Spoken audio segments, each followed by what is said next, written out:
résoudre les conflits sont mises de l'avant afin de réduire les délais et rendre notre justice plus accessible.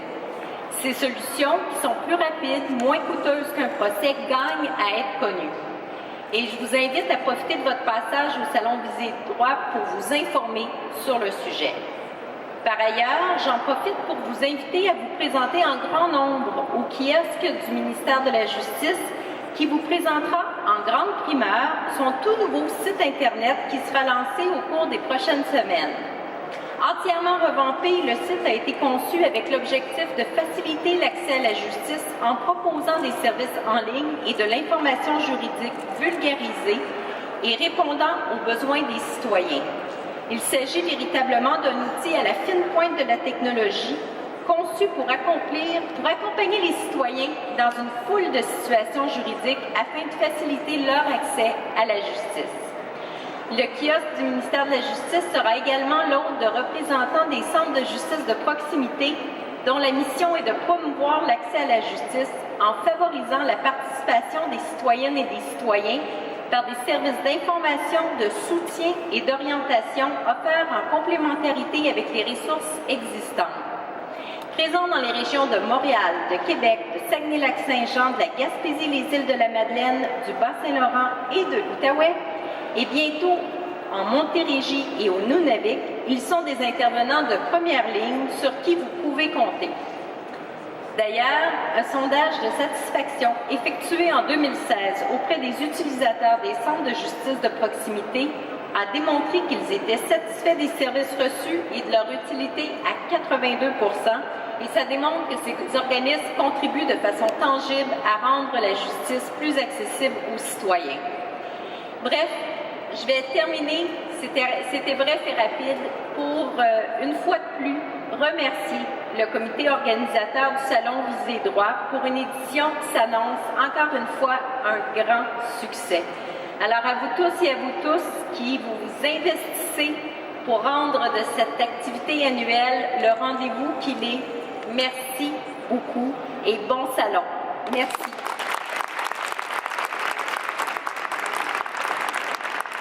Merci beaucoup, Madame la ministre de la Justice, Stéphanie Vallée. Nous apprécions toujours votre passage parmi nous au Salon Visée Droit. J'aimerais maintenant donner la parole à Madame Monique Vallée. Ce n'est pas la sœur de la ministre de la Justice, mais Monique Vallée est ici au nom du maire de Montréal et elle est membre du comité exécutif de la Ville de Montréal. Madame Vallée, vous êtes la bienvenue.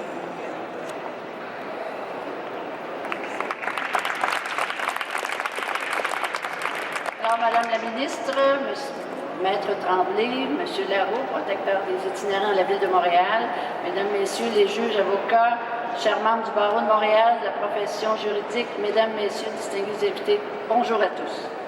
Alors, c'est avec un grand plaisir que je me joins à vous ce matin au nom du maire de Montréal, M. Denis Coderre, pour ce lancement du salon Visée Juste, Visée Droit, juste aussi. Permettez-moi d'abord de féliciter et remercier le barreau de Montréal ainsi que toutes les personnes qui participent à l'organisation de cet événement, année après année. Je tiens à remercier l'ensemble des juristes qui donnent de leur temps et de leur connaissance juridique annuellement pour le bien des Montréalais et Montréalaises, et bravo encore pour ce que vous faites. Cette année, nous célébrons non seulement les 375 ans de Montréal, mais également le 20e anniversaire du Salon Visée Droit, 20 ans que les Montréalais et Montréalaises ont cette occasion de s'informer tout à fait gratuitement sur leurs droits et obligations dans le cadre du plus grand carrefour d'information juridique du Québec. Le monde du droit est complexe et c'est facile de se perdre dans le dédale des lois. On peut comprendre les citoyens lorsqu'ils se retrouvent devant un litige à des moments où ils sont fragilisés par une situation conflictuelle. D'où l'importance d'un tel événement mobilisateur où l'information est vulgarisée et rendue disponible et accessible aux citoyens. Comme vous le savez, Montréal est une ville cosmopolite exemplaire qui se développe sur des principes et des valeurs d'équité, de justice, de respect et d'égalité. Si elle demeure une ville phare au chapitre de l'harmonie dans l'espace public, c'est qu'elle déploie des efforts au quotidien en collaboration avec de nombreux partenaires. D'ailleurs, la Cour municipale de Montréal travaille très fort au quotidien et fait preuve de précurseur avec ses 8 programmes sociaux innovants.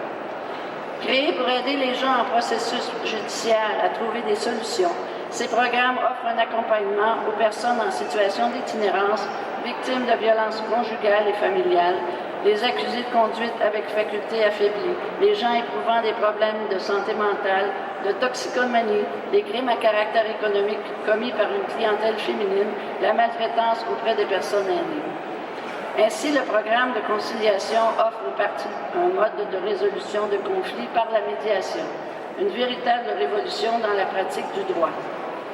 La mission de la Cour municipale de Montréal va plus loin que les mesures répressives. On y pratique aussi une justice participative. Des équipes multidisciplinaires composées de procureurs, de travailleurs sociaux, d'agents de probation, partenaires communautaires, médecins, tous ces gens travaillent pour aider les personnes à se sortir de leur mauvaise passe en proposant des solutions cohérentes et adaptées à leur situation. Un programme en particulier que j'aimerais souligner, c'est le PAGIC, soit le programme d'accompagnement justice itinérance à la Cour. Près de 800 citoyens durant les 10 dernières années ont bénéficié de ce programme qui aide les personnes ayant déjà vécu une période d'itinérance ou celles actuellement en réinsertion sociale et qui souhaitent régulariser leur situation judiciaire. Ce programme vise d'abord à réduire l'impact de la judiciarisation tout en misant sur le cheminement individuel de ces personnes qui cherchent à se construire un avenir meilleur et qui cherchent aussi à s'en sortir. On parle ici d'un facteur important de réintégration et d'inclusion sociale. D'autant plus que dans les cas d'itinérance, la multiplication des procédures judiciaires s'avère non seulement coûteuse, mais elle représente souvent un frein au retour à la société et à une vie normale. Remplacer l'incarcération par des travaux compensatoires ou convertir les amendes par des gestes qui incitent les personnes en situation d'itinérance à se reprendre en main, c'est d'une part faire preuve de sensibilité et d'autre part, c'est beaucoup plus viable et porteur d'espoir à long terme. Les programmes sociaux de la Cour municipale de Montréal ont d'ailleurs valu à l'honorable Morton S. Mink, juge président retraité, de remporter le prix de la justice du Québec en 2014. Ce prix de la justice reconnaît et met en lumière l'apport inestimable d'une personne qui a œuvré à défendre des valeurs de la justice que sont l'accessibilité, l'universalité et la qualité.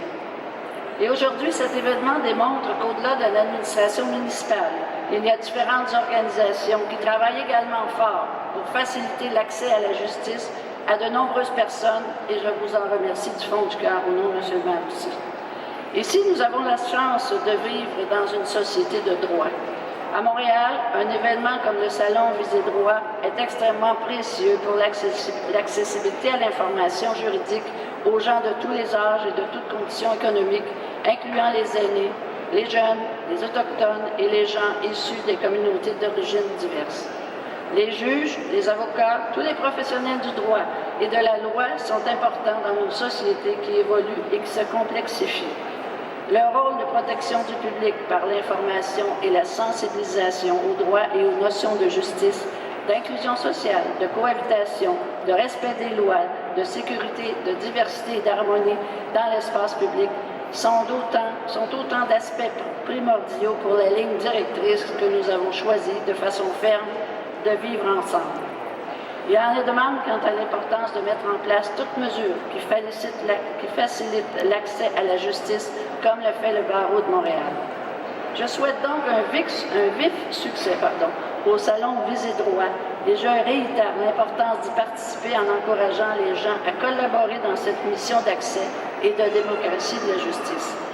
En cette année du 375e de Montréal, ce travail est important pour continuer de faire de Montréal une ville où il fait bon vivre, un vivre ensemble exemplaire. Le Salon Visée Droit célèbre 20 ans de dévouement. Je vous en souhaite également 375. Merci et bon 20e anniversaire. Alors, merci beaucoup, Mme Vallée. Merci de votre passage à notre Salon Visée Droit aujourd'hui. Alors, donc, nous démarrons maintenant avec nos invités qui sont ici. et qui sont venus avec nous aujourd'hui pour ce dialogue qu'on a intitulé « Accès à la justice, les réussites et les défis montréalais ». Donc, en cette 20e année, cette date anniversaire de notre salon, nous avons choisi de placer le dialogue d'aujourd'hui sous la loupe des projets innovateurs qui améliorent l'accès à la justice et les défis à relever. Alors, Linda? Oui, merci Francine. Tout d'abord, je voudrais vous remercier, Esther et vous, chers invités, d'avoir accepté de prêter du temps aux deux, Madame Vallée, pour qu'elles aient pu en fait dire leur mot. Alors, merci beaucoup. Alors, sans plus tarder, je vous présente nos invités. Je vais vous faire un bref parcours de chacun des participants afin que vous sachiez qui ils sont et qui fait quoi. Excusez. C'est parce que si on se partage les tâches, Francine. Oui, on en est à notre première année de partage, alors on a des petits moments. On ne sait pas encore très bien danser ensemble, mais ça va être bien au 4e jour. Alors donc, on démarre avec, je me tourne d'abord vers mon amie, notre collègue Esther Bégin, qui est journaliste et blogueuse et qui a accepté pour la 4e année consécutive d'animer le dialogue. Merci beaucoup Esther, et ce ne sera pas la dernière année, c'est un abonnement à Presque à vie. Merci Esther. Nous avons M. Pierre Noreau, en plus d'être avocat et professeur à la faculté. En plus d'être avocat, vous êtes professeur à la faculté de droit de l'Université de Montréal. Vous êtes également directeur scientifique du projet Accès au droit et à la justice et chercheur au Centre de recherche en droit public. C'est exact? Et le barreau de Montréal a eu la grande chance de compter sur votre participation à une table ronde qui s'intitulait La justice participative, un sujet, je pense, qui vous tient à cœur. Hein? Alors, merci beaucoup d'être là et bienvenue. Alors, Maître Sophie Blackburn, maintenant, qui est là.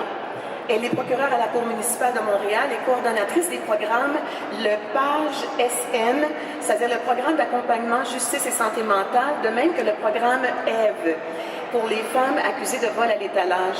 Merci beaucoup, Maître Blackburn, d'être avec nous première année, ça fait plaisir. Nous avons également M. Serge Larreau, protecteur des personnes en situation d'itinérance à la Ville de Montréal. Alors, on vous remercie. Il paraît que vous avez accepté sans hésiter et avec une grande spontanéité notre invitation. Alors, merci beaucoup, M. Larreau, d'être parmi nous. Et oui, et bienvenue. Est-ce que ça veut dire que les autres invités, vous avez accepté avec hésitation? On ne sait jamais.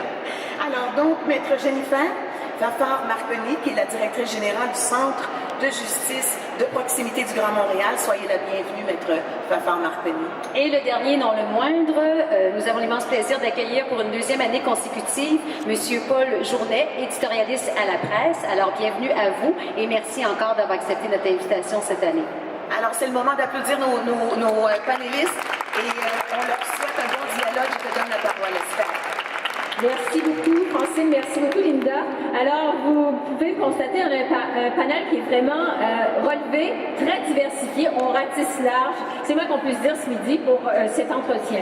Donc, rapidement, juste pour situer tout le monde, ici, Serge Larreau, qui est protecteur à l'itinérance, qui est un poste qui est relativement nouveau, qui a été créé l'an dernier par la Ville de Montréal, qui s'intéresse évidemment à des personnes itinérantes. Maître Jennifer Fafard-Marconi, qui est du Centre de justice de proximité du Grand Montréal, c'est une OBNL, un organisme en fait à but non lucratif, qui a comme mission de promouvoir l'accès à la justice, fournit entre autres de l'information gratuite à des gens qui en ont besoin, comme finalement fait le Salon des droits toute cette semaine-ci, alors qu'il y a des cliniques et des consultations juridiques absolument gratuites toute la semaine. Également, le professeur Pierre Noreau, qui est chercheur à l'Université de Montréal et qui œuvre, on l'a entendu il y a un instant, auprès du programme Accès au droit et à la justice, qui pose en fait le problème des relations difficiles entre le citoyen et le monde juridique. Donc, le programme de M. Noreau s'intéresse à toutes sortes de chantiers. On pourra en discuter davantage tout à l'heure, notamment la lisibilité des lois, des contrats, également l'éducation juridique à l'école. Donc, c'est très varié. Maître Sophie Blackburn, vous l'avez entendu il y a un instant, elle est avocate à la Cour municipale de Montréal. La Cour qui offre mais vraiment toute une panoplie de programmes en matière d'accès à la justice, que ce soit en matière de maltraitance envers les aînés, criminalité chez les femmes, la santé mentale. Donc, vraiment, il y a plusieurs programmes qui sont offerts à la Cour municipale de Montréal. On va y revenir. Et Paul Journet, journaliste et éditorialiste à la presse, qui s'intéresse aux questions d'accès à la justice sous l'angle de Québec, du gouvernement du Québec, des engorgements de tribunaux, manque de ressources, etc., etc. Alors, on y va comme tel avec cet entretien pour démarrer, en fait, je dirais avant de démarrer la discussion, afin que vous, dans la salle, vous puissiez savoir concrètement ce que font les gens du panel. Je vais poser exactement la même question à tout le monde. J'aimerais savoir ce que vous faites en matière d'accès à la justice, parce que l'entretien, ça porte sur l'accès à la justice, les réussites et les défis. À quelle problématique votre rôle dans la vie de tous les jours s'adresse exactement? À quelle problématique votre rôle répond exactement? Alors, je vais commencer avec vous, M. Larocque, qui œuvre auprès des itinérants. Merci, Mme Bégin. Alors, écoutez, le poste de protecteur des personnes en situation d'itinérance est tout nouveau. En fait, ça fait à peine un an.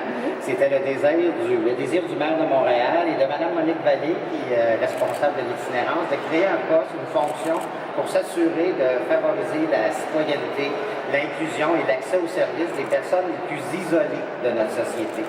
On a fait un dénombrement en 2015 et on évalue qu'à chaque jour, il y a environ 3000 sans-abri à Montréal. Des personnes qui sont très judicialisées de par leur état dans l'espace public. Des contraventions, des amendes, des infractions. Des milliers de dollars, des dizaines de milliers de contraventions par année sont émises à des personnes qui sont dans l'espace public.